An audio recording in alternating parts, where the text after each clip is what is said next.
ಡಿಕೆಶಿ ರಾಜನಾದರೂ ನಾನು ಮಂತ್ರಿಯಾಗಲ್ಲ, ಮಾಜಿ ಸಚಿವ ರಾಜಣ್ಣ ಹೇಳಿಕೆ. ಕರ್ನಾಟಕ ರಾಜಕಾರಣದಲ್ಲಿ ನಾಯಕತ್ವ ಬದಲಾವಣೆಯ ಕುರಿತು ಚರ್ಚೆಗಳು ನಡೆಯುತ್ತಿರುವ ಹಿನ್ನೆಲೆಯಲ್ಲಿ ಹಿರಿಯ ಕಾಂಗ್ರೆಸ್ ಶಾಸಕ ಕೆಎನ್ ರಾಜಣ್ಣ ಅವರು ತಮ್ಮ ಸ್ಪಷ್ಟ ನಿಲುವನ್ನ ಪ್ರಕಟಿಸಿದ್ದಾರೆ.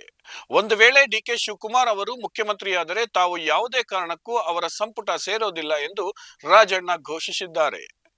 ಸಿಎಂ ಸಿದ್ದರಾಮಯ್ಯ ಅವರ ಆಪ್ತರಾಗಿರುವ ರಾಜಣ್ಣ ಅವರು ಪ್ರಸ್ತುತ ಸಿಎಲ್ಪಿ ನಾಯಕರಾಗಿರುವ ಸಿದ್ದರಾಮಯ್ಯ ಅವರನ್ನು ಶಾಸಕರು ರಹಸ್ಯ ಮತದಾನದ ಮೂಲಕ 5 ವರ್ಷಗಳ ಅವಧಿಗೆ ಆಯ್ಕೆ ಮಾಡಿದ್ದಾರೆ. ಆದ್ದರಿಂದ ಅವರು ಸ್ವತಃ ರಾಜೀನಾಮೆ ನೀಡುವವರೆಗೆ ನಾಯಕತ್ವ ಬದಲಾವಣೆಯ ಪ್ರಶ್ನೆಯೇ ಉದ್ಭವಿಸುವುದಿಲ್ಲ ಎಂದು ಸ್ಪಷ್ಟಪಡಿಸಿದ್ದಾರೆ. ಸರ್ಕಾರವು ತನ್ನ 5 ವರ್ಷಗಳ ಅವಧಿಯ ಅರ್ಧ ಭಾಗವನ್ನು ತಲುಪಿದ ಬೆನ್ನಲ್ಲೇ ಮುಖ್ಯಮಂತ್ರಿ ಬದಲಾವಣೆಯ ಬಗ್ಗೆ ಊಹಾಪೋಹಗಳು ಹರಡಿದ್ದರಿಂದ ಆಡಳಿತ ಪಕ್ಷದೊಳಗೆ ಬಿಕ್ಕಟ್ಟು ಸೃಷ್ಟಿಯಾಗಿತ್ತು. ಈ ಸಂದರ್ಭದಲ್ಲಿ ಮಾತನಾಡಿದ ರಾಜಣ್ಣ ಅವರು, ಒಂದು ವೇಳೆ ಸಿದ್ದರಾಮಯ್ಯ ಅವರ ಸ್ಥಾನಕ್ಕೆ ಪರ್ಯಾಯ ನಾಯಕನ ಅಗತ್ಯ ಬಂದರೆ ಗೃಹ ಸಚಿವ ಜಿ ಪರಮೇಶ್ವರ್ ಅವರನ್ನು ಬೆಂಬಲಿಸುವಂತೆ ತಾವು ಒತ್ತಾಯಿಸುತ್ತೇವೆ ಎಂದು ತಿಳಿಸಿದ್ದಾರೆ. ದಲಿತ ಮುಖ್ಯಮಂತ್ರಿ ಎಂಬ ಊಹಾಪೋಹವನ್ನು ಒಪ್ಪದಿದ್ದರೂ ಪರಮೇಶ್ವರ್ ಅವರ ಸಾಮರ್ಥ್ಯ ಮತ್ತು ಪಕ್ಷ ನಿಷ್ಠೆ ಆಧಾರದ ಮೇಲೆ ಅವರಿಗೆ ಸಿಎಂ ಹುದ್ದೆ ಸಿಗಬೇಕು ಎಂದು ರಾಜಣ್ಣ ಅಭಿಪ್ರಾಯಪಟ್ಟಿದ್ದಾರೆ.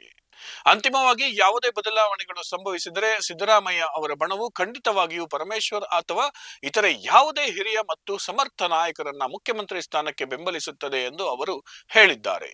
I will not be a part of his cabinet. If he becomes I will not be a part of the.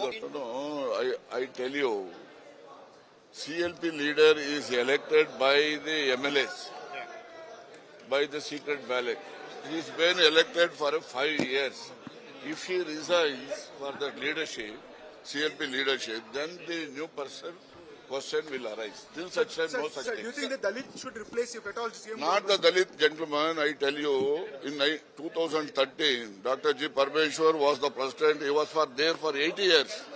During his tenure also, Congress came to power. So, you see, speaking regarding Dalit CM, I will not agree with that. On his capacity, on his competency, he has to get it.